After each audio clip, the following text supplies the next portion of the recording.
ਸਤਿ ਸ਼੍ਰੀ ਅਕਾਲ। ਤੁਸੀਂ ਜੁੜੇ ਹੋਏ ਹੋ ਪੰਜਾਬੀ ਰੇਡੀਓ USA ਦੇ ਨਾਲ ਤੇ ਮੈਂ ਹਾਂ ਪ੍ਰਵੀਨ ਸ਼ਰਮਾ ਲੈ ਕੇ ਹਾਜ਼ਰ ਹਾਂ ਪ੍ਰੋਗਰਾਮ ਖਬਰ ਤੇ ਨਜ਼ਰ।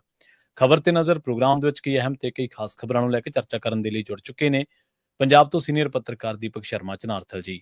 ਸ਼ਰਮਾ ਸਤਿ ਸ਼੍ਰੀ ਅਕਾਲ, ਸਵਾਗਤ ਹੈ ਜੀ ਪੰਜਾਬੀ ਰੇਡੀਓ USA ਤੇ। ਸਤਿ ਸ਼੍ਰੀ ਅਕਾਲ ਪ੍ਰਵੀਨ ਜੀ, ਸਾਰੇ ਦਰਸ਼ਕਾਂ ਨੂੰ ਸਰੋਤਿਆਂ ਨੂੰ ਪਿਆਰ ਭਰੀ ਸਤਿ ਸ਼੍ਰੀ ਅਕਾਲ। ਸਤਿ ਸ਼੍ਰੀ ਅਕਾਲ ਜੀ। ਪ੍ਰੋਗਰਾਮ ਦੇ ਵਿੱਚ ਅੱਗੇ ਵਧਣ ਤੋਂ ਪਹਿਲਾਂ ਧੰਨਵਾਦ ਕਰਦੇ ਚਲੀਏ ਸਪਾਂਸਰਸ ਦਾ ਜਿਹੜੇ ਜ਼ਰੀਆ ਬਣਦੇ ਨੇ ਇਹਨਾਂ ਪ੍ਰੋਗਰਾਮਾਂ ਨੂੰ ਤੁਹਾਡੇ ਤੱਕ ਪਹੁੰਚਾਉਣ ਦੇ ਲਈ। ਖਾਲਸਾ ਇੰਸ਼ੋਰੈਂਸ ਏਜੰਸੀ ਵਾਲੇ ਜਿਨ੍ਹਾਂ ਤੋਂ ਤੁਸੀਂ ਹਰ ਤਰੀਕੇ ਦੀ ਇੰਸ਼ੋਰੈਂਸ ਲੈ ਸਕਦੇ ਹੋ। ਇੰਸ਼ੋਰੈਂਸ ਬਾਰੇ ਪਤਾ ਕਰਨ ਦੇ ਲਈ ਇਹਨਾਂ ਦਾ ਨੰਬਰ ਹੈ 468-272-2500। ਇਹ 1992 ਤੋਂ ਲਗਾਤਾਰ ਇੰਸ਼ੋਰੈਂਸ ਬਿਜ਼ਨਸ ਦੇ ਵਿੱਚ ਸ਼ਾਨਦਾਰ ਸੇਵਾਵਾਂ ਦੇ ਰਹੇ ਨੇ ਤੇ ਅਮਰੀਕਾ ਭਰ ਦੇ ਵਿੱਚ ਇੰਸ਼ੋਰੈਂਸ ਕਰਦੇ ਨੇ। ਓਬਾਮਾ ਕੇਅਰ, ਮੈਡੀਕੇਅਰ ਜਾਂ ਫਿਰ ਕਵਰਡ ਕੈਲੀਫੋਰਨੀਆ ਬਾਬਤ ਪਾਲਿਸੀ ਕਰਵਾਉਣ ਦੇ ਲਈ ਸਲਾਹ ਲੈਣ ਦੇ ਲਈ ਅੱਜ ਹੀ ਕਾਲ ਕਰੋ 468-272-2500 ਤੇ। ਟਰਕੀਨਾ ਇਮੀਗ੍ਰੇਸ਼ਨ ਲਾ ਫਰਮ ਵਾਲੇ ਜੇ ਟਰਕੀਨਾ, ਟੋਨੀ ਟਰਕੀਨਾ ਦੇ ਨਾਲ ਤੁਸੀਂ US ਇਮੀਗ੍ਰੇਸ਼ਨ ਬਾਬਤ ਕੋਈ ਵੀ ਸਲਾਹ ਕਰਨੀ ਹੈ, ਕੋਈ ਵੀ ਸਵਾਲ ਪੁੱਛਣਾ ਤੇ ਇਹਨਾਂ ਦਾ ਨੰਬਰ ਹੈ 4159090503। ਗੁਰਦੀਪ ਸਿੰਘ ਬਿਰਦੀ ਕਲੋਵਿਸ, ਮਨਦੀਪ ਸਿੰਘ, ਸੰਦੀਪ ਕੌਰ ਸੈਨ ਹੋਜ਼ੇ, ਅਮਰੀਕ ਸਿੰਘ ਅਟਵਾਲ, ਜਰਨੈਲ ਸਿੰਘ ਯੂਨੀਵਰਸਿਟੀ, ਗੁਰਨਾਮ ਸਿੰਘ ਐਂਟੀਲੋਪ ਤੇ ਜਰਨੈਲ ਸਿੰਘ ਸਿਆਟਲ ਤੋਂ। ਇਹਨਾਂ ਸਾਰੇ ਹੀ ਸਪਾਂਸਰਸ ਦਾ ਬਹੁਤ-ਬਹੁਤ ਧੰਨਵਾਦ। ਤੇ ਜੇਕਰ ਤੁਸੀਂ ਵੀ ਪੰਜਾਬੀ ਰੇਡੀਓ USA ਦੇ ਇਹਨਾਂ ਪ੍ਰੋਗਰਾਮਾਂ ਨੂੰ ਸਪਾਂਸਰ ਕਰਨਾ ਚਾਹੁੰਦੇ ਹੋ ਤਾਂ ਸਟੂਡੀਓ ਦਾ ਨੰਬਰ ਹੈ 468-272-5200। ਅੱਜ ਦਾ ਇਹ ਖਬਰ ਤੇ ਨਜ਼ਰ ਪ੍ਰੋਗਰਾਮ ਸਾਲ 2025 ਦੀ 23 ਮਈ ਦਾ ਪ੍ਰੋਗਰਾਮ ਹੈ ਤੇ ਦਿਨ ਅੱਜ ਸ਼ੁੱਕਰਵਾਰ ਹੈ। ਖਬਰਾਂ ਦੀ ਸ਼ੁਰੂਆਤ ਕਰੀਏ ਸ਼ਰਮਾ ਜੀ ਆਮ ਆਦਮੀ ਪਾਰਟੀ ਦੇ ਵਿਧਾਇਕਾਂ ਤੋਂ, ਜਾਂ ਕਹਿ ਲਓ ਕਿ ਆਮ ਆਦਮੀ ਪਾਰਟੀ ਤੋਂ। ਕੇਜਰੀਵਾਲ ਸਾਹਿਬ ਦੇ ਬਾਰੇ ਆਪਾਂ ਹਮੇਸ਼ਾ ਜ਼ਿਕਰ ਕਰਦੇ ਹੁੰਦੇ ਵੀ ਇਹ ਕਹਿੰਦੇ ਮੈਂ ਬੜੇ ਨਿਆਬ ਹੀਰੇ ਖੋਜ ਕੇ ਲਿਆਇਆ, ਬੜੇ ਚੁਣਵੇਂ ਲੋਕ ਤੇ ਬੜੇ ਹੀ ਕੱਟੜ ਇਮਾਨਦਾਰ ਲੋਕ ਮੈਂ ਭਰਤੀ ਕੀਤੇ ਹੈ ਤੇ ਪੰਜਾਬ ਵਾਲਿਆਂ ਨੇ ਉਹਨਾਂ ਨੂੰ ਤਾਂ ਹੀ ਜਿਤਾਇਆ। ਪਰ ਇਹਨਾਂ ਦਾ ਇੱਕ ਹੋਰ ਰਤਨ ਮਿੱਟੀ ਹੋ ਗਿਆ ਜੀ। ਪ੍ਰਵੀਨ ਜੀ, ਇਹ ਸਿਆਸੀ ਖੇਡ ਖੇਡਣ ਦੇ ਵਿੱਚ ਜੋ ਆਮ ਆਦਮੀ ਪਾਰਟੀ ਨੂੰ ਮਹਾਰਤ ਹੈ ਸ਼ਾਇਦ ਕਿਸੇ ਨੂੰ ਨਹੀਂ ਹੋਣੀ। ਹੁਣ ਇਹਦੇ ਨਾਲ ਹੀ ਕੀ ਲੁਧਿਆਣਾ ਜਿੱਤਣਗੇ ਜਾਂ ਨਹੀਂ ਇਹ ਤਾਂ ਨਹੀਂ ਮੈਨੂੰ ਪਤਾ, ਪਰ ਜਦੋਂ ਕਿਤੇ ਚੋਣ ਆਉਂਦੀ ਹੈ ਤਦ ਤੱਕ ਅਜਿਹਾ ਐਕਸ਼ਨ ਜ਼ਰੂਰ ਨਜ਼ਰ ਆਉਂਦਾ ਹੈ, ਖਾਸ ਕਰ ਚੋਣਾਂ ਦੇ ਨੇੜੇ ਤੇੜੇ ਤਾਂ ਜ਼ਰੂਰ ਜੀ। ਔਰ ਇਸ ਕੜੀ ਦੇ ਵਿੱਚ ਹੁਣ ਇਹ ਲਗਭਗ ਸਿੱਧਾ ਤੀਜਾ ਨਾਂ ਹੈ ਜਿਹੜਾ ਪੰਜਾਬ ਨੇ ਆਪਣੇ ਹੀ ਬੰਦੇ ਨੂੰ ਫੜ ਕੇ ਆਪੇ ਅੰਦਰ ਕਰਨਾ ਇੱਕ ਵਾਰ, ਉਹ ਤੋਂ ਬਾਅਦ ਚਾਹੇ ਫਿਰ ਬਾਹਰ ਆ ਕੇ ਜਿਵੇਂ ਮਰਜ਼ੀ ਵਿਚਰੀ ਜਾਵੇ, ਕੋਈ ਫਰਕ ਨਹੀਂ। ਜਲੰਧਰ ਸੈਂਟਰਲ ਤੋਂ MLA ਨੇ ਰਮਨ ਅਰੋੜਾ, ਤੇ ਅੱਜ ਤੋਂ 9-10 ਦਿਨ ਪਹਿਲਾਂ ਇਹਨਾਂ ਦੀ ਸਿਕਿਉਰਿਟੀ ਵਾਪਸ ਲਈ ਗਈ ਸੀ। ਹਾਂਜੀ, ਆਪਾਂ ਜਿਸ ਦਿਨ ਸਿਕਿਉਰਿਟੀ ਵਾਪਸ ਲਈ ਗਈ ਸੀ ਉਸ ਦਿਨ ਵੀ ਚਰਚਾ ਕਰਦਿਆਂ ਹੋਇਆਂ ਮੈਂ ਇਸ ਗੱਲ ਦਾ ਜ਼ਿਕਰ ਕੀਤਾ ਸੀ ਕਿ ਜਲੰਧਰ 'ਚ ਕੁਝ ਚਰਚਾਵਾਂ ਨੇ।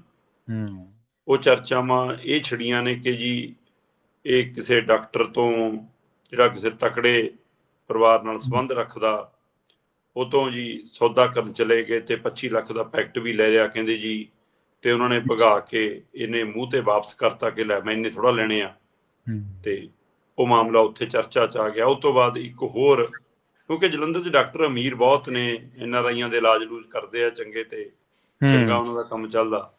ਇੱਕ ਡਾਕਟਰ ਨੇ ਕਹਿੰਦੇ ਜੀ ਇਮਾਰਤ ਬਣ ਰਹੀ ਸੀ ਤੇ ਬੇਸਮੈਂਟ 'ਚ ਗੜਬੜ ਹੋ ਗਈ। ਅੱਛਾ, ਬੇਸਮੈਂਟ 'ਚ ਗੜਬੜ ਹੋ ਗਈ ਤੇ ਗੁਆਂਢੀਆਂ ਦੇ ਤਰੇੜਾਂ ਤਰੂੜਾਂ ਆ ਗਈਆਂ ਕਾਫੀ। ਉਸ ਤੋਂ ਬਾਅਦ ਜੀ ਮਾਮਲਾ ਇਹਨੂੰ ਪਤਾ ਲੱਗ ਗਿਆ, ਨਗਰ ਨਿਗਮ ਵਾਲੇ ਬੰਦੇ ਭੇਜ ਦਿੰਦੇ ਸੀ, ਕਹਿੰਦੇ ਬਿਨਾਂ ਨੰਬਰ ਤੋਂ ਨੋਟਿਸ ਜਾਰੀ ਹੋ ਜਾਂਦਾ ਸੀ, ਤੇ ਫਿਰ ਸਮਝੌਤਾ ਕਰਨ ਲਈ ਇਹਦੇ ਕੋਲ ਆ ਜਾਂਦੇ ਸੀ ਤੇ 10 ਕਰੋੜ ਦੀ ਮੰਗ ਕਰ ਲਈ ਜੀ ਕਹਿੰਦੇ ਉੱਥੋਂ। ਓ ਅੱਛਾ। ਤੇ ਉਹਨੇ ਮਤਲਬ ਕਿ 5 ਕਰੋੜ ਦੀ ਮੰਗ ਕਰ ਲਈ, ਤੇ ਉਹ ਬੰਦਾ ਕਹਿੰਦਾ ਕਿ ਮੈਂ 5 ਕੀ ਮੈਂ ਤਾਂ 10 ਕਰੋੜ ਦੇ ਸਕਦਾ, ਪਰ ਤੈਨੂੰ ਕਿਉਂ ਦੇਵਾਂ, ਤੂੰ 5 ਕਰੋੜ ਵਾਲਾ ਨੀਗਾ। ਤੇ ਉੱਥੇ ਜੀ ਸੌਦਾ ਟੁੱਟ ਕੇ 1 ਕਰੋੜ ਤੇ ਆ ਗਿਆ ਸਿੱਧਾ। 1 ਕਰੋੜ ਤੇ ਵੀ ਗੱਲ ਨਹੀਂ ਬਣੀ, 50 ਲੱਖ ਤੇ ਆ ਗਿਆ, ਤੇ ਇਹਨੇ 10 ਲੱਖ ਵੀ ਕਹਿੰਦੇ ਜੀ ਮੰਗ ਲਿਆ। ਜਲੰਧਰ 'ਚ ਚਰਚਾ, ਉਹਨੇ 10 ਲੱਖ ਵੀ ਨਹੀਂ ਦਿੱਤਾ ਜੀ। ਉਹ ਕਹਿੰਦਾ ਜੇ ਮੈਂ ਖਰੀਦਣੀ ਹੈ ਫਿਰ ਤੇਰੇ ਆਕਾ ਖਰੀਦੂਗਾ। ਹੁਣ ਸਾਨੂੰ ਨਹੀਂ ਪਤਾ ਕਿ ਆਕਾ ਖਰੀਦ ਕੇ ਕਾਰਵਾਈ ਹੋਈ ਹੈ ਜਾਂ ਹਿਸਾਬ ਕਿਤਾਬ ਵਿਗੜ ਕੇ ਕਾਰਵਾਈ ਹੋਈ ਹੈ ਜਾਂ ਇਹ ਚੋਣਾਂ ਨੂੰ ਦੇਖ ਕੇ ਕਾਰਵਾਈ ਹੋਈ ਹੈ, ਪਰ ਪੂਰੇ ਜਲੰਧਰ 'ਚ ਚਰਚਾ ਕਿ ਨਗਰ ਨਿਗਮ ਵਾਲਿਆਂ ਨਾਲ ਮਿਲ ਕੇ ਜੀ ਇਹ ਕੰਮ ਕਰਦਾ ਸੀ ਅਗਲਾ। ਸਾਨੂੰ ਨਹੀਂ ਪਤਾ ਆਕਾ ਦਾ ਰੇਟ ਕਿੰਨਾ। ਹਾਂ, ਪਰ ਜੀ ਇਸੇ ਜਲੰਧਰ 'ਚ ਇਹ ਵੀ ਚਰਚਾ ਕਿ ਮੁੱਖ ਮੰਤਰੀ ਸਾਹਿਬ ਦੇ ਪਰਿਵਾਰਕ ਜੀ ਇਹਦੇ ਨਾਲ ਬਹੁਤ ਮੁਲਾਕਾਤਾਂ ਕਰਦੇ ਰਹੇ ਨੇ। ਉਹ ਚਰਚਾਵਾਂ ਵੀ ਖੂਬ ਨੇ, ਤੇ ਉਹ ਵੀ ਜਲੰਧਰ ਚੋਣ ਤੋਂ ਪਹਿਲਾਂ, ਜਿਹੜੀਆਂ ਜਿਮਨੀ ਚੋਣ ਹੋ ਕੇ ਹਟੀ ਆ ਹੈ ਨਾ, ਉਸ ਚੋਣ ਤੋਂ ਪਹਿਲਾਂ ਦੀ ਖਾਸੀ ਆ। ਤੇ ਜਿੱਦਣ ਇਹਦੀ ਸਿਕਿਉਰਿਟੀ ਹਟਾਈ ਉਦਣ ਚਰਚਾ ਸੀਗਾ ਜੀ BJP 'ਚ ਨਾ ਚੱਲ ਜਾਵੇ, ਕਾਂਗਰਸ ਨਾ ਚੱਲ ਜਾਵੇ, ਪਰ ਅਗਲੇ ਕਹਿੰਦੇ ਵੀ ਜਿਹੇ ਜਿਹੇ ਸਵਾਲਾਂ 'ਚ ਘਿਰਿਆ ਜੇ ਕਾਹਨੂੰ ਲੈਣਾ। ਸੋ ਜੀ ਫਿਰ ਵਿਜੀਲੈਂਸ ਦੀ ਰੇਡ ਹੋ ਗਈ ਜੀ, ਵਿਜੀਲੈਂਸ ਵਾਲੇ ਜੀ ਨੋਟ ਗਿਣਨ ਵਾਲੀ ਮਸ਼ੀਨ ਲੈ ਗਏ ਜੀ, ਫੜ ਲਿਆ ਜੀ, ਗ੍ਰਿਫਤਾਰ ਹੋ ਗਿਆ ਜੀ। ਲਓ ਜੀ, ਵੱਡੀ ਕਾਰਵਾਈ ਕਰਤੀ ਜੀ ਆਮ ਆਦਮੀ ਪਾਰਟੀ ਨੇ। ਮੁੱਖ ਮੰਤਰੀ ਸਾਹਿਬ ਦਾ ਬਿਆਨ ਆ ਗਿਆ ਕਿ ਚਾਹੇ ਸਾਡਾ ਹੋਵੇ ਚਾਹੇ ਬੇਗਾਨਾ, ਜਿਹੜਾ ਭ੍ਰਿਸ਼ਟਾਚਾਰ ਕਰੂਗਾ ਅਸੀਂ ਉਹਦੇ ਤੇ ਕਾਰਵਾਈ ਕਰਾਂਗੇ। ਬੜੀ ਚੰਗੀ ਲੱਗੀ ਗੱਲ ਜੀ। ਮੁੱਖ ਮੰਤਰੀ ਸਾਹਿਬ, ਵਿਜੇ ਸਿੰਗਲਾ ਨੂੰ ਤੁਸੀਂ ਆਪਣੇ ਕੋਲ ਬਿਠਾ ਕੇ ਕਿਹਾ ਸੀਗਾ ਕਿ ਆਹ ਬੈਠਾ ਮੇਰੇ ਕੋਲ, ਮੰਨ ਗਿਆ 1% ਕਮਿਸ਼ਨ ਹੈ, ਤੇ ਜੇ ਉਹ ਬੰਦਾ ਕਮਿਸ਼ਨ ਲੈਂਦਾ ਸੀ, ਉਹ ਤੁਹਾਨੂੰ ਪਤਾ ਸੀ, ਤੁਸੀਂ ਉਹਦੇ ਖਿਲਾਫ ਗਵਾਹੀ ਦੇਣ ਅਦਾਲਤ 'ਚ ਕਿਉਂ ਨਹੀਂ ਗਏ? ਕਿਉਂ ਉਹਦਾ ਅਜੇ ਤੱਕ ਚਲਾਨ ਪੇਸ਼ ਨਹੀਂ ਹੋਇਆ? ਕਿੱਥੇ ਉਹਦਾ ਕੇਸ ਜੀ? ਕਿੱਥੇ ਉਹਦੇ ਤੇ ਕਾਰਵਾਈ? ਸਿਰਫ ਇਹ ਕਿ ਲਓ ਜੀ ਮੰਤਰੀ ਤੋਂ ਹਟਾਤਾ, ਐਮਐਲਏਸ਼ਿਪ ਅਜੇ ਤੱਕ ਅਸੀਂ ਐਮਐਲਏ ਖਾਰਜ ਕਰਾਉਣ ਦੀ ਕਿੱਥੇ ਐਪਲੀਕੇਸ਼ਨ ਲਾਈ? ਵਿਧਾਨ ਸਭਾ ਸਪੀਕਰ ਨੂੰ ਕੀ ਲਿਖਿਆ? ਉਹਦੇ ਵਿਆਹਾਂ 'ਚ ਤਾਂ, ਉਹਦੇ ਪਰਿਵਾਰ ਦੇ ਵਿਆਹਾਂ 'ਚ ਤਾਂ ਉਹਦੀ ਜਾ ਕੇ ਸਾਰੇ ਨੱਚ ਰਹੇ ਸੀ ਜੀ ਜੀ। ਫਿਰ ਭ੍ਰਿਸ਼ਟਾਚਾਰ ਦੀ ਮਹਿਮ ਕਾਹਦੀ? ਅਮਿਤ ਰਤਨ ਵੀਡੀਓਗ੍ਰਾਫੀ 'ਚ ਆਇਆ ਜੀ, ਰਿਸ਼ਵਤ ਲੈ ਰਿਹਾ, ਪੈਸੇ ਫੜ ਰਿਹਾ, ਦੇ ਰਿਹਾ, ਲਓ ਜੀ ਫੜ ਲਿਆ, ਟੰਗਤਾ। ਅਗਲਾ ਐਮਐਲਏ ਹੈ, ਸਾਰੇ ਪੱਤੇ, ਸਾਰੇ ਤਨਖਾਹਾਂ, ਸਾਰਾ ਕੁਝ ਲੈਂਦਾ ਹੈ ਜੀ। ਕੀ ਕਾਰਵਾਈ ਹੋਈ? ਤੇ ਉਹੀ ਜੀ ਕਾਰਵਾਈ ਹੁਣ ਇਹ ਹੈ ਜੀ ਜੀ। ਲੋਕ ਪਹਿਲਾਂ ਹੀ ਕਹਿੰਦੇ ਬਾਈ ਬਹੁਤ ਰੌਲਾ ਪੈਣਾ, ਬਾਅਦ ਚੋਂ ਇੱਥੇ ਹੀ ਫਿਰਨਾ, ਅਗਲੇ ਨੇ ਕੁਝ ਨਹੀਂ ਹੋਣਾ। ਤੇ ਜੇ ਜ਼ਿਆਦਾ ਕੁਝ ਕਰਨਗੇ ਕਹਿੰਦਾ ਕੋਈ ਹੋਰ ਪਾਰਟੀ ਲੈ ਲੂਗੀ, ਕੋਈ ਗੱਲ ਨਹੀਂ। ਕਈਆਂ ਕੋਲ ਮਸ਼ੀਨ ਹੈਗੀ ਆ ਜਿਹੜੀ ਫਿਰ ਇਹੋ ਜਿਹੇ ਭ੍ਰਿਸ਼ਟਾਚਾਰੀ ਨੂੰ ਅੰਦਰ ਪਾ ਕੇ ਧੋਤਾ ਕਰ ਦਿੰਦੀ ਹੈ, ਚੱਲ ਜਾਣਗੇ। ਪੀਤਲ ਉਂਗਰਾਲ ਜਿਹੜੀ ਪਾਰਟੀ ਤੇ ਉਂਗਲ ਚੱਕਦਾ ਸੀ ਕਿ ਸਾਨੂੰ 25 ਕਰੋੜ 'ਚ ਖਰੀਦਣ ਨੂੰ ਫਿਰਦੇ ਆ ਜੀ, 45 ਕਰੋੜ 'ਚ ਖਰੀਦਣ ਨੂੰ ਫਿਰਦੇ ਆ ਜੀ, ਬਾਅਦ ਚੋਂ ਅਗਲੇ ਉਹਨਾਂ ਨਾਲੇ ਗਏ। ਤੇ ਇਸ ਲਈ ਕਹਿੰਦੇ ਇਹ ਵੀ ਉਧਰ ਨੂੰ ਹੋ ਜੂਗੀ ਗੱਲ। ਚਲੋ, ਪਰ ਇੱਕ ਹੋਰ ਚਰਚਾ ਪੰਜਾਬ 'ਚ ਜੀ, ਉਹ ਕਹਿੰਦੇ ਵੀ ਮੰਤਰੀ ਤਾਂ ਇਹਨਾਂ ਨੇ ਮੰਤਰੀ ਉਹਦੇ ਤੋਂ ਸਰਾਰੀ ਵੀ ਹਟਾਇਆ, ਵਲਕਾਰ ਦਾ ਵੀ ਰੌਲਾ ਪਿਆ, ਇਹਦਾ ਵੀ ਪਿਆ, ਉਹ ਵੀ ਕਾਰਵਾਈ ਹੋਈ, ਪਰ ਇਹੀ ਜੀ ਕਾਰਵਾਈ ਨਹੀਂ ਕਿਸੇ ਹੋਰ ਤੇ ਹੋਈ ਜਿਹੜੀ ਆ 3-4 ਤੇ ਹੋਈ ਆ।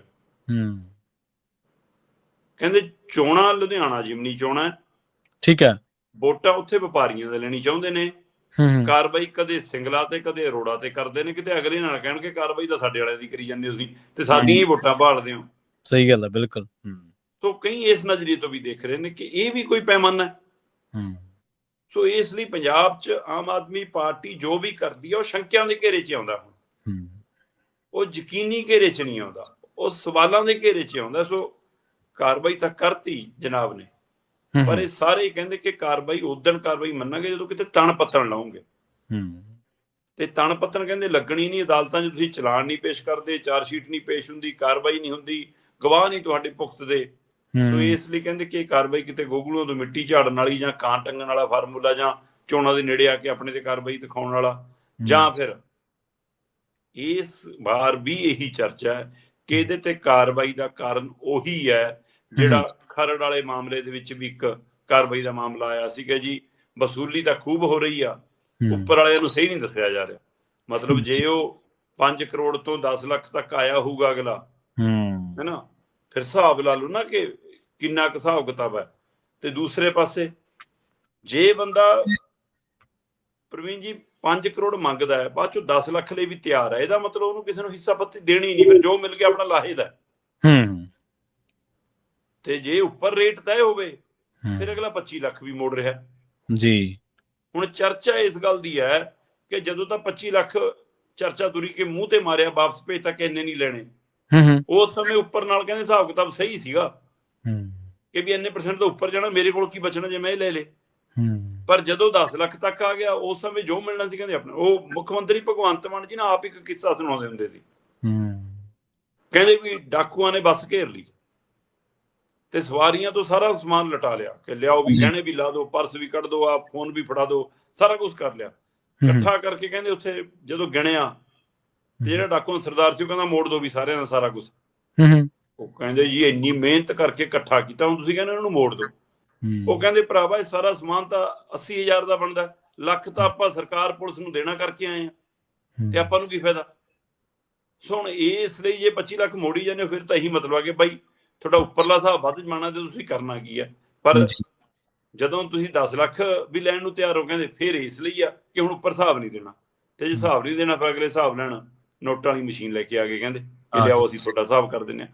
ਸੋ ਇਹ ਚਰਚਾਵਾਂ ਨੇ ਸ਼ਹਿਰ 'ਚ, ਇਹ ਰਾਜਨੀਤਿਕ ਖੇਤਰ 'ਚ ਚਰਚਾਵਾਂ ਨੇ ਕਿ ਬਾਈ ਹਿੱਸਾ ਪੱਤੀ ਲੁਕਾਉਣ ਦੀ ਸਜ਼ਾ ਮਿਲੀ ਆ ਜੀ, ਕਿ ਕਰਦੇ ਸਾਰੇ ਹੀ ਨੇ। ਸੋ ਇਸ ਲਈ ਆਮ ਆਦਮੀ ਪਾਰਟੀ ਦਾ ਜੇ ਇਹੀ ਬਦਲਾ ਹੈ, ਫਿਰ ਇਹ ਬਦਲਾ ਪੰਜਾਬ ਨੇ ਨਹੀਂ ਚਾਹਿਆ ਸੀ। ਸੋ ਫਿਰ ਬਦਲਿਆ ਕੀ ਆ ਜਨਾਬ। ਸੋ ਇਸ ਲਈ ਇਹ ਕਹਿੰਦੇ ਕਿ ਇਹ ਰਤਨ ਵੀ ਮਿੱਟੀ ਨਿਕਲਿਆ, ਹੋਰ ਕਈ ਰਤਨ ਮਿੱਟੀ ਨੇ, ਪਰ ਅਗਲਿਆਂ ਲਈ ਅਜੇ ਹੀਰੇ ਹੋਣਗੇ ਤੇ ਇਸ ਲਈ ਬਾਜ਼ਾਰ 'ਚ ਚੱਲ ਰਹੇ ਨੇ।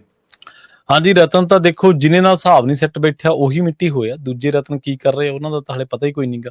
ਜਿਹੜੇ ਫੀਸਦੀ 'ਚ ਸਹੀ ਹੈ ਉਹ ਰਤਨ ਨੇ, ਹੀਰੇ ਨੇ, ਮਿੱਟੀ ਨੇ, ਹਲੇ ਉਹਨਾਂ ਬਾਰੇ ਤਾਂ ਲੋਕਾਂ ਨੂੰ ਪਤਾ ਹੀ ਨਹੀਂ ਨਾ। ਔਰ ਦੂਜਾ ਇੱਕ ਗੱਲ ਕਹਿੰਦੇ ਨੇ ਸ਼ਰਮਾ ਜੀ, ਇਹ ਗੱਲ ਹਮੇਸ਼ਾ ਮਾਨ ਸਾਹਿਬ ਕਹਿੰਦੇ ਨੇ ਵੀ ਅਸੀਂ ਮਿਸਾਲੀ ਕਾਰਵਾਈ ਕੀਤੀ ਹੈ, ਅਸੀਂ ਮਿਸਾਲੀ ਕੀਤੀ, ਅਸੀਂ ਆਪਣਾ ਹੀ ਕਰਤਾ। ਮਿਸਾਲੀ ਕਾਰਵਾਈ ਦਾ ਮਾਪਦੰਡ ਕੀ ਹੈ? ਇੱਥੋਂ ਪਤਾ ਲੱਗਦਾ ਉਹ ਮਿਸਾਲੀ ਹੈ ਕਿ ਨਹੀਂ, ਜਾਂ ਐਵੇਂ ਗੋਂਗੋ ਤੋਂ ਮਿੱਟੀ ਝਾੜਨ ਵਾਲੀ ਗੱਲ ਆ। ਬਣਾ ਦਿੰਦੇ ਫਿਰ ਲੋਕਪਾਲ, ਹਾਂਜੀ ਮਿਸਾਲੀ ਕਾਰਵਾਈ ਹੋਈ ਜਾਂਦੀ। ਜੀ ਜੀ, ਜਿਹਦੇ ਨਾਂ ਤੇ ਤੁਸੀਂ ਆਏ ਹੋ ਸੱਤਾ 'ਚ, ਨਾ ਤੋਂ ਦਿੱਲੀ 'ਚ ਬਣਿਆ 3 ਵਾਰ ਮੁੱਖ ਮੰਤਰੀ ਬਣ ਕੇ, ਤੇ ਨਾ 3.5 ਸਾਲ ਉਰੇ ਹੋਣ ਨੂੰ ਆ ਕੇ ਨਾ ਉਰੇ ਬਣਿਆ ਅਜੇ ਤੱਕ। ਹਾਂਜੀ, ਡੀਕ ਕੇ ਲੋਕਾਂ ਨੇ ਵਾਰੀ ਬਦਲਤੀ, ਅਗਲਾ ਕਹਿੰਦਾ ਛੱਡੋ ਖੜਾ, ਇਹਨਾਂ ਨੇ ਤਾਂ ਉਹੀ ਕੁਛ ਕਰਨਾ ਜਿਹੜਾ ਉਹ ਨਾਟਕਬਾਜ਼ੀਆਂ ਜ਼ਿਆਦੇ ਆ ਤੇ ਕੰਮ ਕੋਈ ਹੈ ਨਹੀਂਗਾ। ਅਗਲੀ ਖਬਰ ਦੇ ਵੱਲ ਵਧੀਏ ਆਪਾਂ, ਤੇ ਇੱਕ ਮਸਲਾ ਜਿਹੜਾ ਪੰਥਕ ਵਿਚਾਰਕੇ, ਬਲਵੰਤ ਸਿੰਘ ਰਾਜੋਆਣਾ ਦੇ ਬਾਰੇ ਇੱਕ ਖਬਰ ਆ ਰਹੀ ਹੈ ਕਿ ਸ੍ਰੀ ਅਕਾਲ ਤਖਤ ਦੇ ਜਥੇਦਾਰ ਹੋਣਗੇ ਜੀ ਅਗਲੇ। ਪ੍ਰਵੀਨ ਜੀ, ਬਲਵੰਤ ਸਿੰਘ ਰਾਜੋਆਣਾ ਦੀ ਚਿੱਠੀ ਖੂਬ ਚਰਚਾ 'ਚ, ਜਿਹਦੇ ਬਾਰੇ ਆਪਾਂ ਕੱਲ ਵੀ ਗੱਲ ਕਰ ਰਹੇ ਸੀ ਕਿ ਉਹਨਾਂ ਨੇ SGPC ਨੂੰ ਚਿੱਠੀ ਲਿਖੀ ਕਿ ਡਾਕਟਰ ਮਨਮੋਹਨ ਸਿੰਘ ਦੀ ਤਸਵੀਰ ਸਿੱਖ ਅਜਾਇਬ ਘਰ 'ਚ ਨਾ ਲਾਈ ਜਾਵੇ, ਕਿ ਉਹਨਾਂ ਦਾ ਰਿਸ਼ਤਾ, ਉਹਨਾਂ ਦੀ ਸਾਂਝ ਉਸ ਕਾਂਗਰਸ ਨਾਲ ਹੈ ਜਾਂ ਉਸ ਗਾਂਧੀ ਪਰਿਵਾਰ ਨਾਲ ਹੈ, ਸੋ ਇਸ ਲਈ ਇੱਥੇ ਨਹੀਂ ਲਾਉਣੀ ਬਣਦੀ। ਉਹਨਾਂ ਨੇ 84 ਜਿਹੜੀ ਪਾਰਟੀ ਨੇ 84 ਨੂੰ ਅੰਜਾਮ ਦਿੱਤਾ, ਦਰਬਾਰ ਸਾਹਿਬ ਤੇ ਹਮਲਾ, ਅਕਾਲ ਤਖਤ ਸਾਹਿਬ ਢਹਿ ਢੇਰੀ, ਦਿੱਲੀ ਦਾ ਸਿੱਖ ਕਤਲੇਆਮ, ਸੋ ਇਸ ਲਈ ਕਿ ਉਹ ਨਹੀਂ ਲੱਗਣੀ ਚਾਹੀਦੀ। ਉਸ ਦੇ ਉੱਤੇ SGPC ਦੇ ਪ੍ਰਧਾਨ ਦਾ ਬਿਆਨ ਵੀ ਆ ਗਿਆ ਕਿ ਅਸੀਂ ਉਸ ਚਿੱਠੀ ਦੇ ਹਵਾਲੇ ਨਾਲ ਇਸ ਪਹਿਲੂ ਨੂੰ ਮੁੜ ਕੇ ਬਾਚਾਂਗੇ। ਕੁਝ ਹੋਰ ਵੀ ਇਤਰਾਜ਼ ਉਹਨਾਂ ਕੋਲ ਆਏ ਹੋਏ ਨੇ ਜੀ। ਸੋ ਜੇ ਮੁੜ ਬਾਚਣਗੇ ਇਹਦਾ ਮਤਲਬ ਰਾਏ ਬਦਲ ਸਕਦੀ ਹੈ ਨਾ, ਕਿ ਆਪਾਂ ਨਾ ਲਾਈਏ।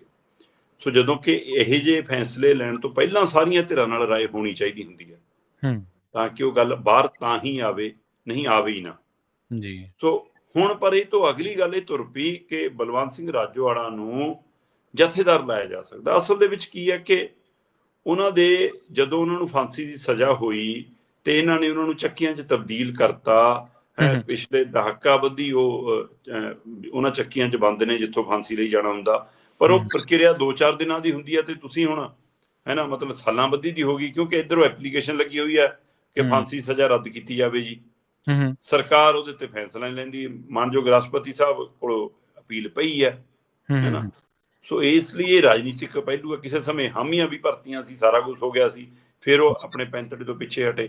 ਸੋ ਇਹ ਸਾਰੀ ਪ੍ਰਕਿਰਿਆ ਦੇ ਵਿੱਚ ਰਾਜੋਆਣਾ ਨੇ ਇਹ ਵੀ ਸੁਨੇਹਾ SGPC ਤੱਕ ਭੇਜਿਆ ਸੀ ਕਿ ਜੋ ਹੁੰਦਾ ਹੋਣ ਦਿਓ, ਤੁਸੀਂ ਆਪਣੀ ਪਟੀਸ਼ਨ ਵਾਪਸ ਲੈ ਲਓ ਜੀ।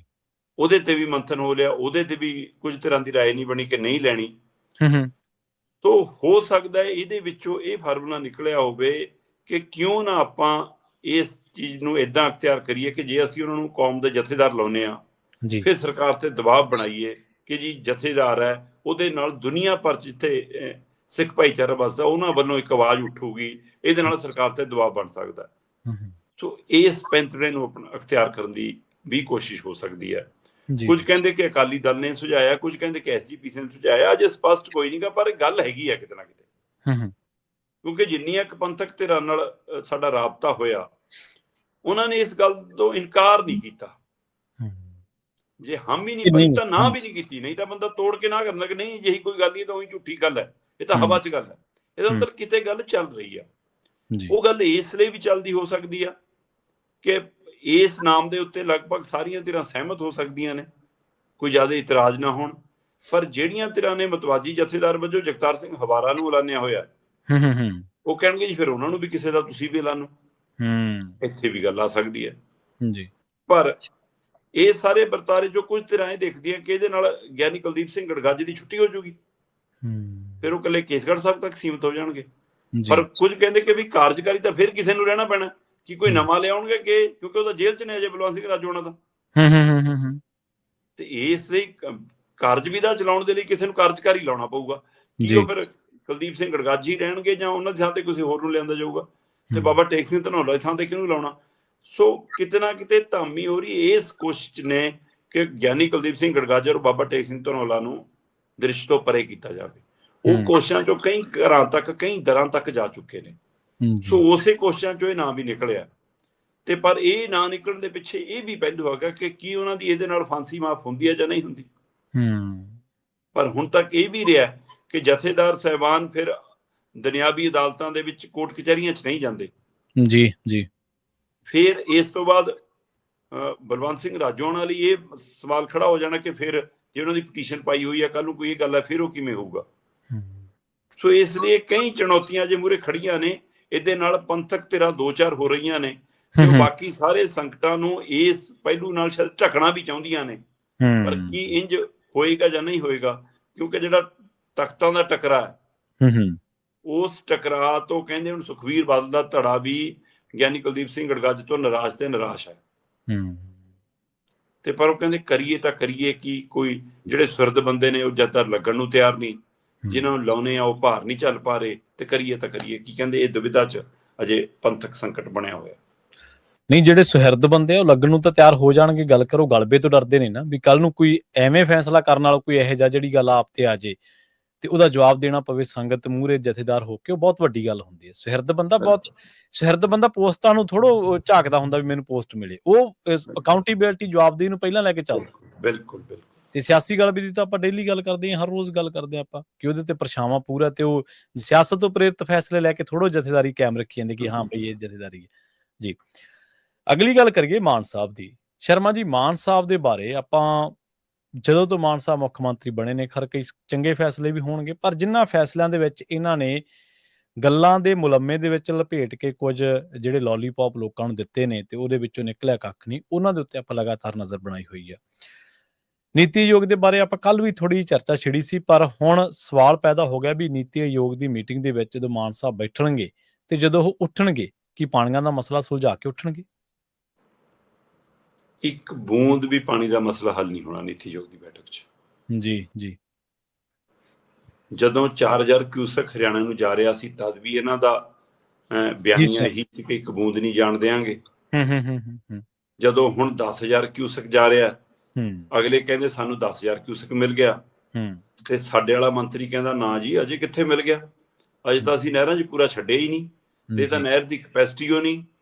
ਅਗਲੇ ਆਪਣੇ ਹਰਿਆਣੇ 'ਚ ਬਿਆਨ ਦੇ ਰਹੇ ਨੇ ਕਿ ਸਾਨੂੰ ਪਾਣੀ ਪੂਰਾ ਮਿਲ ਗਿਆ, ਤੇ ਸਾਡੇ ਵਾਲਾ ਕਹਿੰਦਾ ਨਹੀਂ ਜੀ ਅਜੇ ਪੂਰਾ ਦਿੱਤਾ ਨਹੀਂ। ਪਤਾ ਨਹੀਂ ਹੁਣ ਉਹ ਹਰਿਆਣੇ ਵਾਲੇ ਪਾਸਿਓਂ ਬੋਲਦਾ ਕਿ ਸਾਡੇ ਵਾਲੇ ਪਾਸਿਓਂ ਬੋਲਦਾ ਤੂੰ, ਕਿ ਤੂੰ ਕਲੇਸ਼ ਪਾਉਣਾ ਹੈ ਕਿ ਨਿਬੇੜਨਾ। ਤੇ ਪਾਣੀ ਹੁਣ ਵੀ ਜਾ ਰਿਹਾ ਪੂਰਾ, ਹੁਣ ਅਗਲੇ ਕਹਿੰਦੇ ਸਾਡੀ ਮੰਗ ਦੇ ਹਿਸਾਬ ਨਾਲ ਪੂਰਾ ਜਾ ਰਿਹਾ ਜੀ ਜੀ, ਹੈ ਨਾ। ਤੇ ਫਿਰ ਇੱਕ ਬੂੰਦ ਵਾਲਾ ਕਿੱਥੋਂ ਰਹਿ ਗਿਆ? ਆਹ ਡਾਇਲੋਗ ਕਮਾਲ ਹੈ, ਇੱਕ ਬੂੰਦ ਵੀ ਨਹੀਂ ਜਾਣ ਦਿਆਂਗੇ।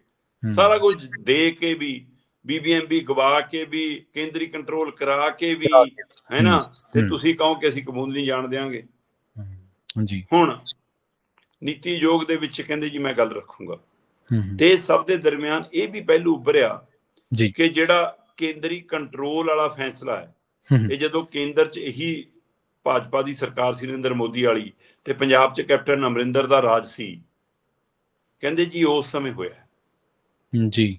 ਇਹ 2021 ਦੇ ਵਿੱਚ 23 ਜੁਲਾਈ 2021 ਨੂੰ ਕਹਿੰਦੇ ਜੀ ਇਹ ਕੇਂਦਰੀ ਸੁਰੱਖਿਆ ਦਸਤੇ ਡੈਮਾਂ ਤੇ ਤੈਨਾਤ ਕਰਨ ਦਾ ਫੈਸਲਾ ਹੋਇਆ। ਮਤਲਬ ਜੇ ਕੈਪਟਨ ਦੇ ਸਮੇਂ ਹੋਇਆ ਤੇ ਤੁਸੀਂ ਅੱਜ ਤੱਕ ਇਹਨੂੰ ਕਿਵੇਂ ਨਹੀਂ ਫਿਰ ਬਦਲ ਸਕੇ? ਜੇ ਉਹਨੇ ਐਡੀ ਵੱਡੀ ਗਲਤੀ ਕੀਤੀ ਆਪਣੇ ਆਪ ਨੂੰ ਪਾਣੀਆਂ ਦੇ ਰਾਖੇ ਕਹਾਉਣ ਵਾਲੇ, ਆਪਾਂ ਤਾਂ ਪਹਿਲੇ ਦਿਨ ਤੋਂ ਕਹਿੰਦੇ ਆ ਕਿ ਉਹ ਤਾਂ ਸਾਡੀਆਂ ਜੜ੍ਹਾਂ 'ਚ ਨਵਾਂ ਤੇਲ ਦੇ ਗਿਆ, ਕਿਸੇ ਨੇ ਸਮਝਿਆ ਹੀ ਨਹੀਂਗਾ। ਪੰਜਾਬ ਦੀ ਵਿਧਾਨ ਸਭਾ 'ਚ ਜਦੋਂ ਇਹ ਅਧਿਕਾਰਤ ਤੌਰ ਤੇ ਕਰ ਗਿਆ ਕਿ ਜਿੰਨਾ ਪਾਣੀ ਜਾਂਦਾ ਉਹਨਾਂ ਦਾ ਜਾਂਦਾ ਰਹੂਗਾ। ਸਹੀ ਗੱਲ। ਤੇ ਧਾਰਾ 78 79 80 ਤੁਸੀਂ ਰੱਦ ਕਰ ਲੈਂਦੇ, ਤੁਸੀਂ ਇੱਕ ਦਿਨ ਦਾ ਸੈਸ਼ਨ ਬੁਲਾਇਆ ਸੀ, ਤੁਸੀਂ ਰਿਐਲਿਟੀ ਤੇ ਆ ਜਾਂਦੇ, ਤੇ ਆਹ ਫੈਸਲੇ ਨੂੰ ਵੀ ਤੁਸੀਂ ਲਿਆਓ ਬਿੱਲ ਕਿ ਅਸੀਂ ਇਹਨੂੰ ਰੱਦ ਕਰਦੇ ਹਾਂ, ਅਸੀਂ ਨਹੀਂ ਮੰਨਦੇ ਜੀ। ਇੱਕ ਵਾਰ ਰਾਜਪਾਲ ਵਾਪਸ ਭੇਜ ਦੂਗਾ, ਦੂਜੀ ਵਾਰ ਕਰੋ। ਹੁਣ ਤਾਂ ਸੁਪਰੀਮ ਕੋਰਟ ਨੇ ਕਹਿਤਾ ਦੂਜੀ ਵਾਰ ਤੋਂ ਬਾਅਦ ਜਾਂ ਉਹਨੂੰ ਹਾਂ ਕਰਨੀ ਪਊਗੀ ਜਾਂ ਉਹਨੂੰ ਰਾਸ਼ਟਰਪਤੀ ਨੂੰ ਭੇਜਣਾ ਪਊਗਾ ਜੀ ਜੀ। ਫਿਰ ਪੰਜਾਬ ਆਪੇ ਫੈਸਲਾ, ਤੁਸੀਂ ਲੜੋ ਤਾਂ ਸਹੀ। ਉਹ ਤਾਂ ਨਲਾਇਕ ਸੀ, ਨਲਾਇਕੀਆਂ ਕਰ ਗਏ ਅਕਾਲੀ, BJP ਵਾਲੇ, ਕਾਂਗਰਸੀ ਵਾਲੇ, ਲੋਕਾਂ ਨੇ ਤੋੜ ਤੇ। ਲੋਕ ਹੋਰ ਕੀ ਕਰ ਲੈਣ? ਲੋਕਾਂ ਨੇ ਤੁਹਾਨੂੰ ਰਾਜ ਪਾਕ ਸੌਂਪਤਾ ਤੇ ਤੁਸੀਂ ਚੁਟਕਲੇ ਹੀ ਸੁਣਾਉਣੇ ਆ, ਬਿਆਨ ਹੀ ਕਰਨੇ ਆ, ਟੋਟਕੇ ਹੀ। 3.5 ਸਾਲ ਹੋ ਗਏ ਉਹਨਾਂ ਨੂੰ ਭੰਡ ਕੇ, ਕਦੋਂ ਤੱਕ ਆਪਣਾ ਰਾਜ ਭਾਗ ਚਲਾਓਗੇ? ਹੁਣ ਤੁਸੀਂ ਕਰ ਲਓ ਨਾ, 3 ਸਾਲ ਤੁਹਾਡੇ, 3.5 ਸਾਲ ਤੁਹਾਨੂੰ ਹੋ ਚੱਲੇ, ਤੁਸੀਂ ਉਹ ਸਾਰੀਆਂ ਗਲਤੀਆਂ ਠੀਕ ਕਰ ਲਓ। ਸੋ ਨੀਤੀ ਆਯੋਗ ਦੀ ਬੈਠਕ 'ਚ ਲੈ ਜਾਓ ਖਰੜਾ ਜੀ, ਜਦ ਤੱਕ ਕਰੋ ਮੰਗ ਉੱਥੇ ਕਿ ਨੀਤੀ ਆਯੋਗ ਦੀ ਬੈਠਕ ਇਸ ਵਾਰ ਜੀ ਲਾਈਵ ਹੋਊਗੀ ਜੀ ਜੀ। ਫਿਰ ਤਾਂ ਪੰਜਾਬ ਦੇਖੇ ਕਿ ਤੁਸੀਂ ਕਿੰਨੇ ਕੁ ਉੱਥੇ ਸ਼ੇਰ ਵਾਂਗ ਗੜ ਕੇ ਹੋ ਤੇ ਕਿੰਨੇ ਕੁ ਨਹੀਂ। ਉੱਥੇ ਭਿੱਜੀ ਬਿੱਲੀ ਬਣ ਕੇ ਬੈਠਣਾ ਤੁਸੀਂ, ਸਾਰਿਆਂ ਨੂੰ ਪਤਾ। ਉੱਥੇ ਤਾਂ ਭਿੱਜੀ ਬਿੱਲੀ ਵਾਂਗ ਕੁਸਕਣਾ ਨਹੀਂ ਆ ਤੁਸੀਂ ਜੀ, ਤੇ ਜੈਸ ਸਰ ਨੋ ਸਰ ਕਰਕੇ ਆ ਜਾਣਾ। ਤੇ ਸਾਰਿਆਂ ਨੂੰ ਪਤਾ ਕਿ ਹਾਂ ਕਿਵੇਂ ਤੁਹਾਨੂੰ ਉੱਥੋਂ ਵੀ ਹੁਕਮ ਆਉਂਦੇ ਤੁਸੀਂ ਉਹ ਵੀ ਮੰਨਦੇ ਹੋ, ਤੇ ਕੇਜਰੀਵਾਲ ਦੇ ਵੀ ਹੁਕਮ ਤੁਸੀਂ ਮੰਨਦੇ ਹੋ। ਤੁਸੀਂ ਤਾਂ ਦੋ ਕਿਸ਼ਤੀਆਂ 'ਚ ਪੈਰ ਰੱਖ ਕੇ ਤੁਰ ਰਹੇ ਹੋ ਜਨਾਬ, ਪੰਜਾਬ ਸਾਰਾ ਸਮਝ ਰਿਹਾ ਹੁਣ। ਜੀ ਜੀ ਬਿਲਕੁਲ। ਤੇ ਉਹਦਾ ਸਾਨੂੰ ਕਿੰਨਾ ਕੁ ਫਾਇਦਾ, ਕਿੰਨਾ ਕੁ ਨਫਾ, ਕਿੰਨਾ ਕੁ ਨੁਕਸਾਨ ਹੋਣਾ, ਇਹ ਨੀਤੀ ਆਯੋਗ ਦੀ ਬੈਠਕ 'ਚ ਪਤਾ ਲੱਗ ਜਾਣਾ। ਪਹਿਲਾਂ ਵੀ ਬਹੁਤ ਬੈਠਕਾਂ ਹੋ ਰਹੀਆਂ, ਕਦੋਂ ਉੱਥੋਂ ਖੱਟ ਕੇ ਮੁੜੇ, ਉੱਥੋਂ ਹੁਕਮ ਮਿਲਦੇ ਨੇ, ਮਾੜਾ ਮੋਟਾ ਜੇ ਕੋਈ ਬੋਲਦਾ ਤੇ ਉਹਨੂੰ ਚੁੱਪ ਕਰਾਤਾ ਜਾਂਦਾ। ਮਮਤਾ ਬੈਨਰਜੀ ਨੀਤੀ ਆਯੋਗ ਦੀ ਬੈਠਕ ਛੱਡ ਕੇ ਬਾਹਰ ਆ ਗਈ ਸੀ, ਸਾਨੂੰ ਟਾਈਮ ਨਹੀਂ ਦੇਣਾ, ਬੋਲਣ ਨਹੀਂ ਦੇਣਾ, ਫਿਰ ਅਸੀਂ ਕਰਨਾ ਕੀ ਹੈ ਜੀ ਬੈਠਕ ਦਾ। ਸਹੀ ਹੈ, ਬਿਲਕੁਲ ਸਹੀ, ਬਿਲਕੁਲ। ਤੁਸੀਂ ਤਾਂ ਉਹ ਵੀ ਨਹੀਂ ਕਰ ਸਕਦੇ, ਤੁਸੀਂ ਤਾਂ ਚੁੱਪ ਕਰਕੇ ਬੈਠੋਗੇ। ਜੀ ਬਿਲਕੁਲ। ਅਗਲੇ ਮਸਲੇ ਵੱਲ ਵਧੀਏ ਸ਼ਰਮਾ ਜੀ, ਗੱਲ ਕਰੀਏ ਹਿੰਦ ਪਾਕ ਦੀ ਜਿਹੜੀ ਫੌਜ ਮੂਵਮੈਂਟ ਜਾਣਕਾਰੀ ਸਮਝੌਤੇ ਦੀ ਹੈ, ਇਹਦੇ ਬਾਰੇ ਹੁਣ ਖਬਰਾਂ ਦੇ ਵਿੱਚ ਚਰਚਾ ਇਹ ਹੈ ਕਿ ਸਮਝੌਤਾ ਕਾਂਗਰਸ ਦੇ ਸਮੇਂ ਹੋਇਆ ਸੀਗਾ। ਜੇ ਕਾਂਗਰਸ ਦੇ ਸਮੇਂ ਹੋਇਆ ਸੀ ਫਿਰ ਤਾਂ ਕਾਂਗਰਸੀ ਇਹ ਸਮਝ ਲੈਣ ਵੀ ਬਿਹਾਰ ਚੋਣਾਂ ਦੇ ਵਿੱਚ ਤਾਂ ਨਹੀਂ ਉਹਨਾਂ ਦਾ ਖਹਿੜਾ ਛੁੱਟਦਾ। ਦੇਖੋ, ਬਿਹਾਰ ਚੋਣਾਂ 'ਚ ਤਾਂ ਜੇ ਫੈਸਲਾ ਨਾ ਹੁੰਦਾ ਤਾਂ ਵੀ ਨਹੀਂ ਖਹਿੜਾ ਛੁੱਟਦਾ ਸੀ, ਕਿਉਂਕਿ ਮੋਦੀ ਜੀ ਤਾਂ ਵਰਦੀ ਪਾ ਕੇ ਫੋਟੋਆਂ ਲਵਾ ਰਹੇ ਨੇ ਆਪਣੀਆਂ। ਸਹੀ, ਬਿਲਕੁਲ ਸਹੀ। ਉਹ ਤਾਂ ਆਪਣੇ ਆਪ ਨੂੰ ਪਾਇਲਟ ਦਿਖਾਉਂਦੇ ਨੇ, ਕਦੇ ਹੈ ਨਾ, ਕਦੇ ਜੰਗੀ ਜਹਾਜ਼ ਉਡਾਉਂਦੇ ਦਿਖਾਉਂਦੇ ਨੇ, ਕਦੇ ਹੈਟ ਲੈ ਕੇ ਦਿਖਾਉਂਦੇ ਨੇ। ਸੋ ਉਹ ਤਾਂ ਆਪਣੇ ਉਸ ਪ੍ਰਚਾਰ ਤੇ ਨਿਕਲ ਗਏ। ਉਹ ਤਾਂ ਕਹਿੰਦੇ ਕਿ ਮੇਰੀਆਂ ਤਾਂ ਰਗਾਂ 'ਚ ਹੁਣ ਲਹੂ ਵੀ ਨਹੀਂ ਵਗਦਾ, ਹੁਣ ਤਾਂ ਸੰਧੂਰ ਵਗਦਾ, ਕਿਉਂਕਿ ਉਹ ਤਾਂ ਬਾਇਓਲੋਜੀਕਲ ਹੈ ਹੀ ਨਹੀਂ ਗੇ, ਇਸ ਲਈ ਕੁਝ ਵੀ ਵਗ ਸਕਦਾ ਅਗਲੇ ਦੀਆਂ ਰਗਾਂ 'ਚ। ਪਰ ਬੀਜੇਪੀ ਦਾ ਇੱਕ ਮੈਂਬਰ ਪਾਰਲੀਮੈਂਟ ਹੈ ਨਿਸ਼ੀਕਾਂਤ ਦੁਬੇ, ਠੀਕ ਹੈ ਜੀ, ਉਹ ਦਮ ਭਰ ਰਿਹਾ ਕਿ ਹਿੰਦ ਪਾਕ ਦੇ ਵਿੱਚ, ਭਾਰਤ ਔਰ ਪਾਕਿਸਤਾਨ ਦੇ ਵਿਚਾਲੇ 1994 ਦੇ ਵਿੱਚ ਫੌਜ ਮੂਵਮੈਂਟ ਨੂੰ ਲੈ ਕੇ ਇੱਕ ਸਮਝੌਤਾ ਹੋਇਆ ਕਿ ਵੀ ਭਾਰਤੀ ਜੇ ਮਤਲਬ ਕਿ ਆਰਮੀ ਹੈ ਉਹਦੀਆਂ ਟੁਕੜੀਆਂ ਕਿੱਥੇ ਤੈਨਾਤ ਹੋਣਗੀਆਂ, ਸਾਡੀ ਜੇ ਹਵਾਈ ਫੌਜ ਹੈ ਉਹਦੀ ਮੂਵਮੈਂਟ ਕੀ ਹੋਊਗੀ, ਸਾਡੀ ਜੇ ਜਲ ਸੈਨਾ ਹੈ ਉਹਦੀ ਮੂਵਮੈਂਟ ਕੀ ਹੋਊਗੀ, ਇਸੇ ਤਰ੍ਹਾਂ ਪਾਕਿਸਤਾਨ ਦੀਆਂ ਤਿੰਨੋਂ ਫੌਜਾਂ ਦੀ ਮੂਵਮੈਂਟ ਕੀ ਹੈ।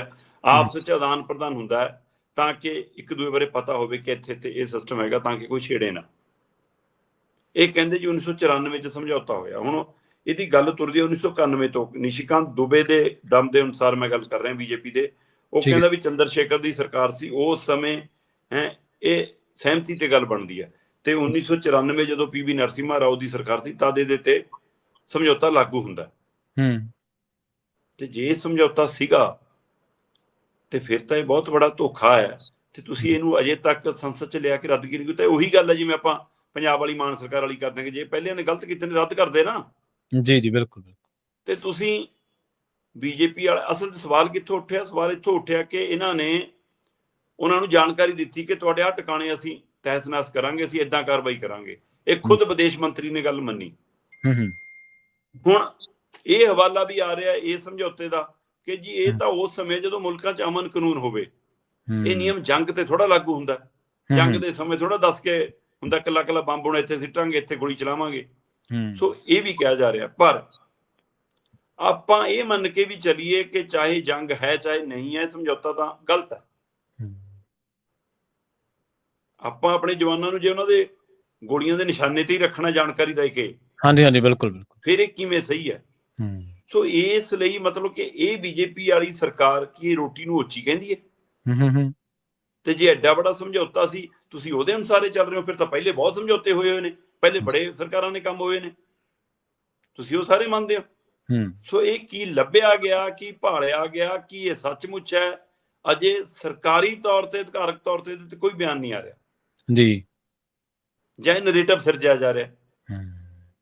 ਸੋ ਇਹ ਸਾਰਾ। ਦੂਸਰਾ, ਜੇ ਐਡਾ ਬੜੀ ਕਾਰਵਾਈ ਹੋਈ ਹੈ ਤੇ ਤੁਸੀਂ ਇਹ ਤੋਂ ਪਹਿਲਾਂ ਵੀ ਕਿੰਨੀ ਵਾਰ ਜੰਗ 'ਚ ਗਏ ਆ ਅਸੀਂ, ਚਾਹੇ ਉਹ ਮਤਲਬ ਵਾਜਪਾਈ ਦੇ ਸਮੇਂ ਕਾਰਗਲ ਸੀ, ਚਾਹੇ ਉਹ ਪੁਲਵਾਮਾ ਸੀ, ਚਾਹੇ ਉਹ ਹੈ ਨਾ ਸਰਜੀਕਲ ਸਟ੍ਰਾਈਕ ਸੀ, ਚਾਹੇ ਉਹ ਏਅਰ ਸਟ੍ਰਾਈਕ ਹੈ। ਤੇ ਇਹ ਤੋਂ ਪਹਿਲਾਂ ਫਿਰ ਇਹ ਸਮਝੌਤੇ ਰੱਦ ਕਰਦੇ ਜਾਂ ਉਹਨਾਂ ਸਮਝੌਤਿਆਂ ਬਾਰੇ ਵੀ ਦੱਸੋ ਉਸ ਸਮੇਂ ਤੁਸੀਂ ਕਿੰਨੀ ਕੁ ਉਹਨਾਂ ਨੂੰ ਜਾਣਕਾਰੀ ਸਾਂਝੀ ਕੀਤੀ ਹੈ। ਸੋ ਇਸ ਲਈ ਇਹ ਸਾਰੀਆਂ ਰਾਜਨੀਤਿਕ ਧਿਰਾਂ ਨਾ ਸਵਾਲਾਂ ਦੇ ਘੇਰੇ 'ਚ ਨੇ, ਚਾਹੇ ਕਾਂਗਰਸ ਦਾ ਰਾਜ ਆ ਚਾਹੇ ਬੀਜੇਪੀ ਦਾ ਰਾਜ ਆ। ਇਹ ਸਭ ਕੁਰਸੀ ਦੇ ਪੀਰ ਨੇ, ਇਹ ਮੁਲਕ ਦਾ ਪੀਰ ਕੋਈ ਵੀ ਨਹੀਂ ਕਹਿਣਾ। ਜੀ ਬਿਲਕੁਲ ਬਿਲਕੁਲ। ਤੇ ਜਾਂਦਿਆਂ ਦੀ ਗੱਲ ਕਰੀਏ ਈਡੀ ਦੀ, ਸੁਪਰੀਮ ਕੋਰਟ ਨੇ ਕਹਿੰਦੇ ਈਡੀ ਦੀ ਚੰਗੀ ਕਲਾਸ ਲਾਈ ਹੈ ਜੀ। ਪ੍ਰਵੀਨ ਜੀ, ਆਪਾਂ ਅੱਗੇ ਵੀ ਕਈ ਵਾਰ ਈਡੀ ਦੇ ਹਵਾਲੇ ਨਾਲ ਗੱਲਬਾਤ ਕਰਦੇ ਰਹੇ ਹਾਂ ਜੀ ਜੀ, ਕਿ ਈਡੀ ਦੇ ਮਾਮਲੇ 99% ਬਾਅਦ ਚੋਂ ਪੂਰੇ ਸਿਰੇ ਨਹੀਂ ਲੱਗਦੇ, ਇੱਕਾ ਦੁੱਕਾ % ਹੁੰਦੇ ਆ ਜਿੱਥੇ ਜਾ ਕੇ ਕਿਸੇ ਨੂੰ ਸਜ਼ਾ ਹੋ ਜਾਵੇ, ਕੁਛ ਹੋ ਜਾਵੇ।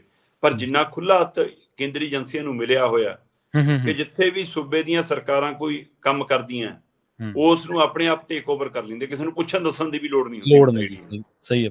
ਸੂਬਿਆਂ ਦੀ ਖੁਦਮੁਖਤਿਆਰੀ ਜਮਾ ਖਤਮ ਕਰਤੀ ਇਹਨਾਂ ਨੇ। ਤੇ ਈਡੀ ਵੜਦੀ ਉੱਥੇ ਹੀ ਹੈ ਜਿੱਥੇ ਬੀਜੇਪੀ ਨੂੰ ਫਾਇਦਾ ਹੁੰਦਾ ਹੋਵੇ। 90% ਉੱਥੇ ਮਾਮਲੇ ਜਾਂਦੇ ਨੇ।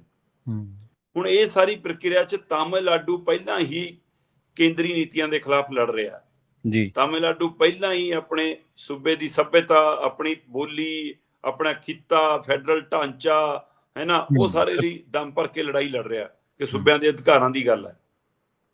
ਸੋ ਉਹਦੇ ਵਿੱਚ ਹੀ ਇਹ ਮਾਮਲਾ ਆਉਂਦਾ। ਤੇ ਇਸ ਪਹਿਲੂ ਦੇ ਉੱਤੇ ਤਾਮਿਲਨਾਡੂ ਦਾ ਇੱਕ ਸ਼ਰਾਬ ਨਾਲ ਸੰਬੰਧਿਤ ਮਾਮਲਾ ਜੀ। ਤੇ ਉਹ ਕੋਈ ਸਰਕਾਰੀ ਏਜੰਸੀ ਉਹ ਹੈ, ਸਰਕਾਰੀ ਕੰਪਨੀ ਉਹ ਹੈ ਕੋਈ, ਜਿਹਦੇ ਖਿਲਾਫ ਉਹ ਜਾਂਚ ਵਿੱਢੀ ਹੋਈ ਹੈ। ਤੇ ਤਾਮਿਲਨਾਡੂ ਸਰਕਾਰ ਨੇ ਆਲਰੇਡੀ ਉਹਦੇ ਪਰ ਜਾਂਚ ਕਰ ਰਹੀ ਹੈ।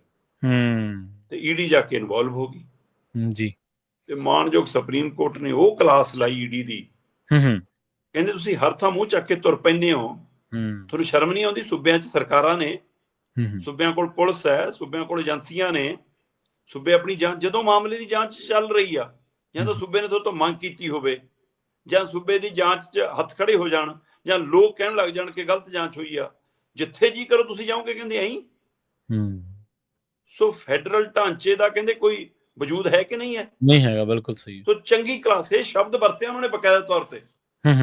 ਈਡੀ ਨੇ, ਸੁਪਰੀਮ ਕੋਰਟ ਦੀ ਟੈਗ ਲਾਈਨ ਹੈ ਕਿ ਈਡੀ ਨੇ ਸਾਰੀਆਂ ਹੱਦਾਂ ਪਾਰ ਕਰ ਲੀਆਂ, ਫੈਡਰਲ ਢਾਂਚੇ ਦਾ ਤੁਸੀਂ ਉਲੰਘਣ ਕਰ ਰਹੇ ਹੋ, ਕਹਿੰਦੇ ਸੁਪਰੀਮ ਕੋਰਟ ਦਾ ਇਹ ਸਪਸ਼ਟ ਕਹਿਣਾ ਜੀ। ਤੇ ਉਹਨਾਂ ਨੇ ਤਾਮਿਲਨਾਡੂ ਦੀ ਸਰਕਾਰੀ ਸ਼ਰਾਬ ਕੰਪਨੀ ਦੀ ਜਾਂਚ ਤੇ ਈਡੀ ਨੂੰ ਰੋਕ ਲਾ ਦਿੱਤੀ ਹੈ ਕਿ ਤੁਸੀਂ ਇਹਦੀ ਰੋਕ ਨਹੀਂ ਕਰੋਗੇ।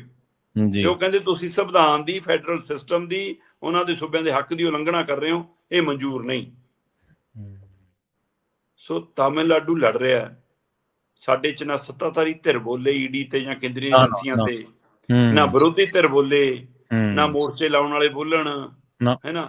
ਆ 24,000 ਏਕੜ ਜ਼ਮੀਨ ਲੁਧਿਆਣੇ ਦੇ ਵਿੱਚ ਜਿਵੇਂ ਧੱਕੇ ਨਾਲ ਐਕਵਾਇਰ ਕਰਨ ਲੱਗੇ ਨੇ, ਇਹ ਜਿਹੜਾ ਧੱਕਾ ਅਪਣਾ ਰਹੇ ਨੇ ਕਿ ਪੈਸਾ ਵੀ ਆ ਜਾਣਾ ਤੇ ਕਿਸਾਨਾਂ ਦੀ ਜ਼ਮੀਨ ਵੀ, ਇਹ ਕਾਰਪੋਰੇਟ ਘਰਾਣੇ ਵਾਲਾ ਢੰਗ ਤਰੀਕਾ ਨਹੀਂ ਤਾਂ ਹੋਰ ਕੀ ਹੈ। ਇਹ ਕੰਮ ਨਿਊ ਚੰਡੀਗੜ੍ਹ ਬਣਾ ਕੇ ਅਕਾਲੀਆਂ ਨੇ ਕਰਕੇ ਗਏ, ਉਹ 'ਚ ਵਾਧਾ ਕੈਪਟਨ ਹੋਣੀ ਕਰਦੇ ਰਹੇ, ਉਸੇ ਰਾਹ ਤੇ ਤੁਸੀਂ ਹੋ। ਸੋ ਸ਼ਹਿਰ ਪਿੰਡ ਨੂੰ ਖਾਣ ਤੇ ਆ ਗਏ। ਤੇ ਤੁਸੀਂ ਤਾਂ ਕਹਿੰਦੇ ਸੀ ਮੈਂ ਪਿੰਡਾਂ ਤੋਂ ਆਇਆ, ਸਰਕਾਰ ਪਿੰਡਾਂ ਤੋਂ ਚੱਲਣੀ, ਮੈਨੂੰ ਖੇਤੀ ਦੀ ਸਮਝ ਆ, ਤੇ ਤੁਸੀਂ ਖੇਤ ਉਜਾੜਨ ਤੇ ਆ ਗਏ ਜੀ। ਤੇ ਖੇਤ ਨਹੀਂ ਇਕੱਲਾ ਉਜੜੂਗਾ, ਉਹ ਜਿੰਨੇ ਪਿੰਡ 24,000 ਏਕੜ ਦੇ ਨਾਲ ਕਿੰਨੇ ਪਿੰਡ ਉਜੜਨਗੇ। ਤੇ ਇਸ ਸ਼ਹਿਰਾਂ ਦੇ ਵਿੱਚ ਕਿਹੋ ਜਿਹੀ ਪਿੰਡਾਂ ਦੀ ਸਥਿਤੀ ਹੁੰਦੀ ਆ, ਮੋਹਾਲੀ ਔਰ ਚੰਡੀਗੜ੍ਹ ਦੇ ਪਿੰਡ ਆ ਕੇ ਦੇਖ ਲਿਓ, ਜਿਹੜੇ ਨਾਂ ਨੂੰ ਪਿੰਡ ਰਹਿ ਗਏ ਤੇ ਬਣ ਗਈਆਂ ਕਿਹੋ ਜਿਹੀਆਂ ਕਲੋਨੀਆਂ ਉਹ ਜੀ। ਜੀ ਬਿਲਕੁਲ। ਤੋਂ ਉੱਥੇ ਫਿਰ ਛੋਟਾ ਦੁਕਾਨਦਾਰ ਵੀ ਹੈ, ਬੇਜ਼ਮੀਨੇ ਲੋਕ ਵੀ, ਮਜ਼ਦੂਰ ਵੀ, ਨੌਕਰੀ ਪੇਸ਼ੇ ਵਾਲਾ, ਦੋ ਖਾਣਾ ਦੇ ਘਰ ਵਾਲਾ ਵੀ, ਸਾਰੇ ਉਜੜਨਗੇ। ਤੁਹਾਡੇ ਇਸ ਢਾਂਚੇ ਦੇ ਵਿੱਚ ਨਵੇਂ ਪਿੰਡ ਉਸਾਰਨ ਦਾ ਕੋਈ ਮਾਡਲ ਨਹੀਂ ਹੈ ਕਿ ਤੁਸੀਂ ਉਹਨਾਂ ਨੂੰ ਦੂਏ ਥਾਂ ਜਾ ਕੇ ਵਸਾ ਦੋਗੇ। ਇਹ ਮੁੜ ਬਸੇਵਾ ਨਹੀਂ ਕਰ ਰਹੇ, ਤੁਸੀਂ ਉਜਾੜਾ ਹੀ ਕਰ ਰਹੇ ਹੋ ਜੀ। ਜੀ। ਤੇ ਉੱਥੇ ਹੁਣ ਸਾਡੀਆਂ ਜਥੇਬੰਦੀਆਂ ਵੀ ਜਾਂ ਤਾਂ ਡਰਾ ਹੀ ਇੰਨੀਆਂ ਦਿੱਤੀਆਂ, ਸ਼ਾਇਦ ਇਸੇ ਲਈ ਐਕਸ਼ਨ ਸੀ ਮੈਨੂੰ ਲੱਗਦਾ, ਕਿ ਕਾਰਵਾਈਆਂ ਅਜਿਹੀਆਂ ਕਰ ਦੋ ਕਿ ਉਹ ਲੋਕ ਮੁੱਦਿਆਂ ਤੇ ਵੀ ਸਹੀ ਜਦੋਂ ਆਉਣਾ ਚਾਹੁਣ ਤਾਂ ਆਉਣ ਨਾ ਦਈਏ। ਤੇ ਉਹਨਾਂ ਦੀ ਇੰਨੀ ਬੇਯਕੀਨੀ, ਉਹਨਾਂ ਨੂੰ ਆਪਣੇ ਆਪ ਹੀ ਝਾਤ ਮਾਰਨੀ ਪਊਗੀ ਕਿ ਸਾਡੇ ਤੇ ਲੋਕਾਂ ਨੂੰ ਭਰੋਸਾ ਕਿਉਂ ਨਹੀਂ। ਕਦੇ ਹਰ ਗੱਲ ਲਈ ਹਾਕ ਪੈਂਦੀ ਸੀ ਜਥੇਬੰਦੀਆਂ ਨੂੰ, ਹੁਣ ਅਗਲਾ ਉਧਰ ਨੂੰ ਦੇਖ ਵੀ ਨਹੀਂ ਰਿਹਾ। ਤੇ ਇਹ ਵੀ ਉਹਨਾਂ ਨੂੰ ਵੀ, ਜਥੇਬੰਦੀਆਂ ਨੂੰ ਵੀ ਮੰਥਨ ਦੀ ਲੋੜ ਆ ਜੀ। ਬਿਲਕੁਲ ਬਿਲਕੁਲ। ਦੇਖੋ, ਏਜੰਸੀਆਂ ਦੀ ਦੁਰਵਰਤੋਂ ਬਾਰੇ ਤਾਂ ਆਪਾਂ ਕਿੰਨੀ ਵਾਰੀ ਗੱਲਬਾਤ ਕੀਤੀ ਸ਼ਰਮਾ ਜੀ। ਇਹਨਾਂ ਦੀ ਭਾਜਪਾ ਦੇ ਵਿੱਚ ਨਾ 27 ਬੰਦੇ ਸ਼ਾਮਲ ਹੋਏ ਸੀ ਜਿਨ੍ਹਾਂ ਤੇ ਈਡੀ ਦੀ ਰੇਡ ਚੱਲ ਰਹੀ ਸੀ ਜਾਂ ਈਡੀ ਦਾ ਕੇਸ ਚੱਲ ਰਿਹਾ ਸੀ। 27 ਦੇ ਵਿੱਚੋਂ 24 ਦੀ ਜਾਂਚ ਉਹਦੀ ਬੰਦ ਹੋ ਗਈ ਜਦੋਂ ਉਹ ਦੂਜੇ ਪਾਸੇ ਚਲੇ ਗਏ, ਜਦੋਂ ਵਾਸ਼ਿੰਗ ਮਸ਼ੀਨ ਨੇ ਉਹਨਾਂ ਨੂੰ ਧੋਤਾ। ਤੇ ਇਹਨਾਂ ਦੇ ਵਿੱਚ ਪੱਛਮੀ ਬੰਗਾਲ ਦਾ ਤੁਸੀਂ ਜ਼ਿਕਰ ਕਰ ਰਹੇ ਸੀ, ਖਬਰ ਦੇ ਵਿੱਚ ਪੱਛਮੀ ਬੰਗਾਲ ਦਾ ਇੱਕ ਬਹੁਤ ਵੱਡਾ ਲੀਡਰ ਸੀਗਾ, ਜਿਹੜਾ ਜਦੋਂ ਵਿਰੋਧੀ ਧਿਰ ਦਾ ਲੀਡਰ ਹੈ ਹੁਣ ਉਹ। ਹਾਂਜੀ, ਹੁਣ ਉਹ ਵਿਰੋਧੀ ਧਿਰ ਦਾ ਲੀਡਰ ਹੈ, ਸਹੀ ਗੱਲ ਹੈ, ਬਿਲਕੁਲ। ਬੀਜੇਪੀ ਦਾ ਸਹੀ ਹੈ, ਜਿਹਦੇ ਖਿਲਾਫ ਪੰਡਾਂ ਸੀ। ਹਾਂਜੀ ਬਿਲਕੁਲ, ਜਿਹਦੇ ਖਿਲਾਫ ਜਾਂਚ ਚੱਲ ਰਹੀ ਸੀ, ਪਰ ਬਾਅਦ ਦੇ ਵਿੱਚ ਪਤਾ ਲੱਗਿਆ ਵੀ ਵਾਸ਼ਿੰਗ ਮਸ਼ੀਨ ਨੇ ਉਹਨੂੰ ਸਾਫ਼ ਕਰ ਦਿੱਤਾ। ਪ੍ਰਵੀਨ ਜੀ, ਪੰਜਾਬ ਦਾ ਕੈਪਟਨ ਅਮਰਿੰਦਰ ਸਿੰਘ ਦਾ ਪਰਿਵਾਰ, ਹਾਂਜੀ, ਜਦੇ 30 ਦਿਨ ਲਿਆਉਂਦੇ ਸੀ ਸਵਿਸ ਖਾਤਾ, ਬਿਲਕੁਲ।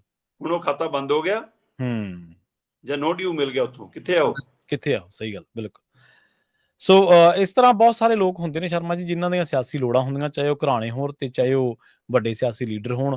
ਉਹਨਾਂ ਦੀਆਂ ਫਿਰ ਜਿਹੜੀਆਂ ਚੋਰ ਮੋਰੀਆਂ ਹੁੰਦੀਆਂ, ਉਹਨਾਂ ਚੋਰ ਮੋਰੀਆਂ ਨੂੰ ਭਾਂਪ ਕੇ ਫਿਰ ਉਹਨਾਂ ਨੂੰ ਦਬਾ ਲਿਆ ਜਾਂਦਾ, ਜਾਂ ਕਹਿ ਲਓ ਵੀ ਆਪਣੇ ਮੁਤਾਬਕ ਉਹਨਾਂ ਤੋਂ ਕੰਮ ਕਰਾ ਲਿਆ ਜਾਂਦਾ।